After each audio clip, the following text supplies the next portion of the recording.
Paul, nous revoilà. Ce que vous avez dit m'a quand même un peu turlupiné. Cette histoire de la mère porteuse par rapport à la question financière.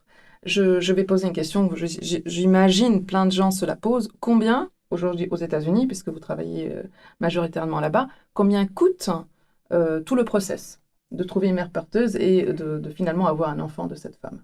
Alors d'abord, on parle de le coût d'une tentative de FIV aux US est plus élevé que le reste de l'Europe et le reste des pays du Moyen-Orient, etc., et même de l'Asie.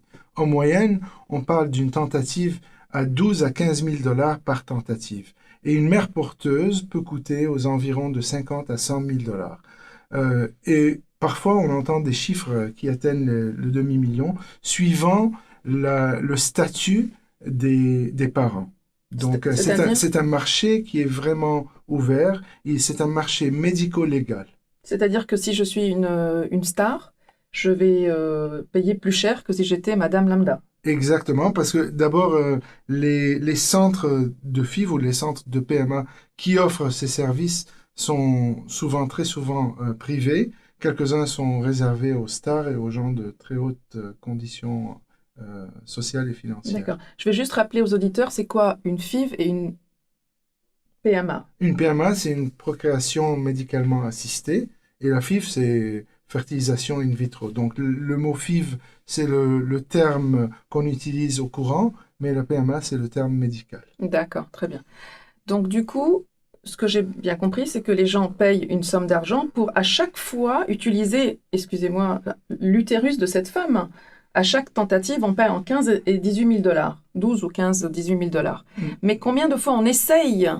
On essaye? Non? On Non, n'essaye pas? écoutez, J'ai mal compris. Vous voyez, c'est un sujet tellement ok, délicat la que... tentative, c'est une tentative d'obtenir des embryons. Ah, Ok, d'accord. et la tentative inclut toute une stimulation et des médecins et du monitorage de la patiente elle-même, qui est la mère biologique. Ok, donc la mère biologique peut être la partenaire du couple hétérosexuel, tandis que dans le couple homosexuel, Mhm, on a là quatre personnes et même parfois cinq. mhm. On a le couple monsieur et monsieur, puis on a le don d'ovocytes qui est une tierce personne, et ensuite on a la mère porteuse. Oula. Donc il y a un coût médical à la stimulation, il y a aussi un coût médical pour la durée de gestation et la grossesse de la mère porteuse. D'accord. Et est-ce que on a le droit, les parents, hein, les 10 parents, hein, ce couple, est-ce qu'il a le droit de rentrer en contact avec cette mère porteuse? Alors, on parle de parents biologiques et de parents légaux. OK? Donc, en Parents, termes. la différence? Alors, intended parents, c'est les parents qui ont amorcé tout le processus, qui ont D'accord. dit nous voulons un enfant. D'accord. Et même parfois, ils ont une gérance divisée, ils prennent de 0 à 9 ans. Le bébé, c'est pour monsieur X, et de 9 ans à 18 ans, c'est pour monsieur Y, pour qu'il n'y ait pas de polémique là-dessus. Donc, D'accord. c'est très compliqué. Oui, je vois bien que on va très loin C'est dans. extrêmement compliqué et la complexité du système, c'est un système qui doit être très bien mis en place du point de vue légal. D'accord. Donc du coup, est-ce que ce couple a le droit de rentrer en contact avec cette mère porteuse? Oui, parfois ils ont le droit d'entrer en contact suivant les termes du contrat Du légal contrat. qui est mis en place. Moi, ce qui me chiffonne un peu dans toute cette histoire, c'est que le côté de cette femme porteuse, il n'y a aucun génome qui est en relation avec elle. Donc, quand elle mange, quand elle fume ou quand elle se drogue, comment ça se passe? Moi, par exemple, je suis un couple. Je fais comment pour savoir qu'elle a été bien suivie, qu'elle...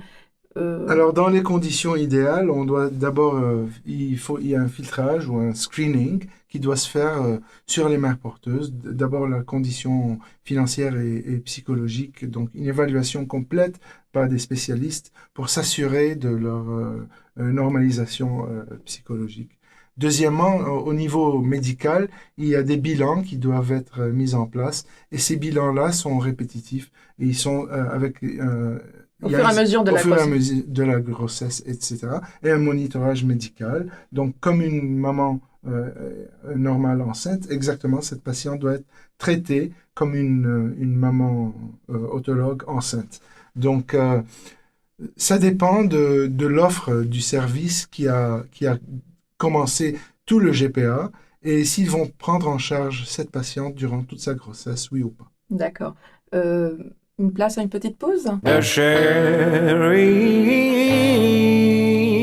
shore.